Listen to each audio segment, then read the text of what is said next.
Hi again, everyone. So, up to now, we have looked at the role of the children's coach from the perspective of what children need and want. We have also seen how we have to go about coaching to make sure that we are truly child-centered. In this section, we are going to dig deeper into the day-to-day activities of the children's coach. And to do this, we are going to use the 6 primary functions of the coach from the European Sport Coaching Framework, developed by the iCK. Coaches do much more than putting out cones and running drills.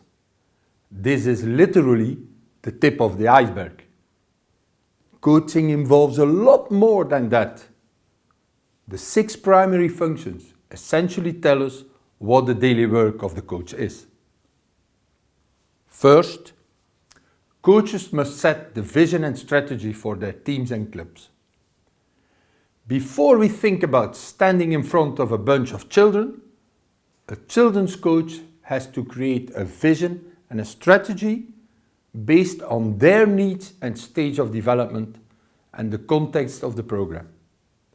For this, it's useful to consult with the parents and the children themselves to make sure that everyone is on the same page and has similar expectations.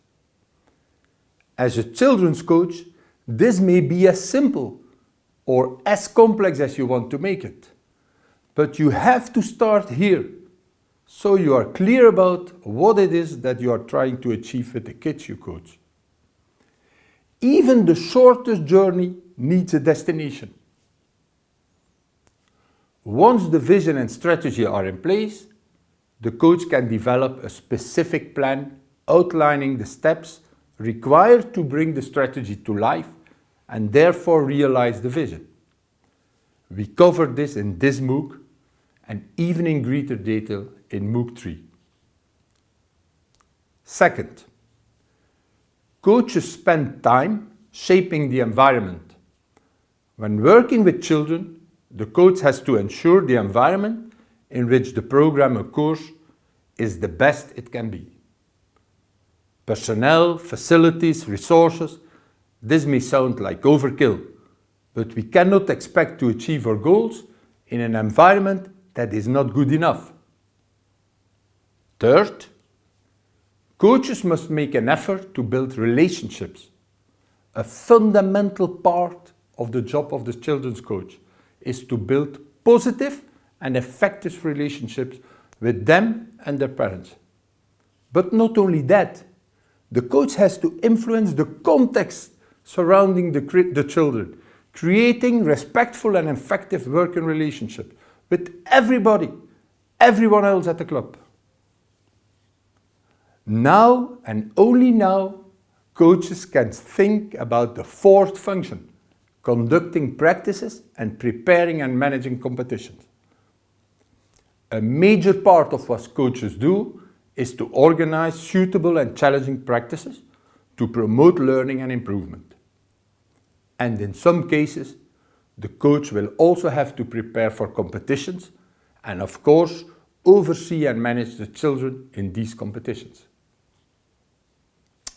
The next function, reading and reacting to the field, reflects the dynamic nature of coaching where things change all the time.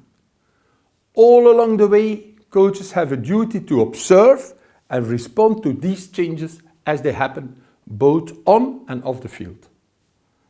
Effective decision-making is essential and is a capability that all coaches should develop.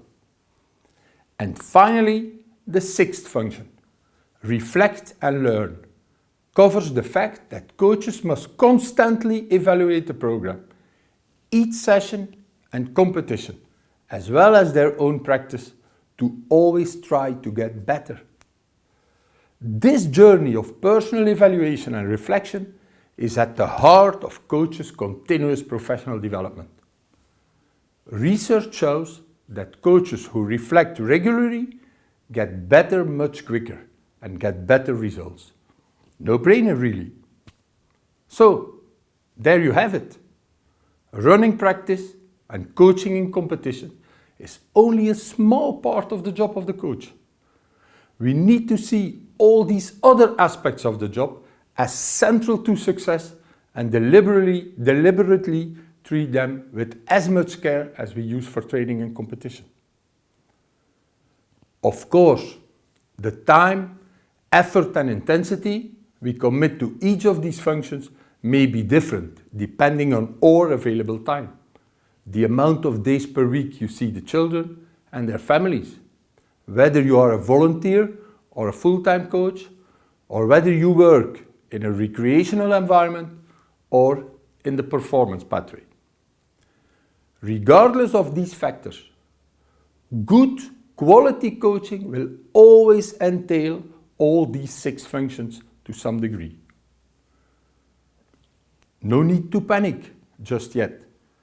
The 3 iCoach Kids courses have been developed explicitly to support you fulfill all these different aspects of the job, not just practice and competition. Let's now review in the next video all we have learned in this chapter. See you soon.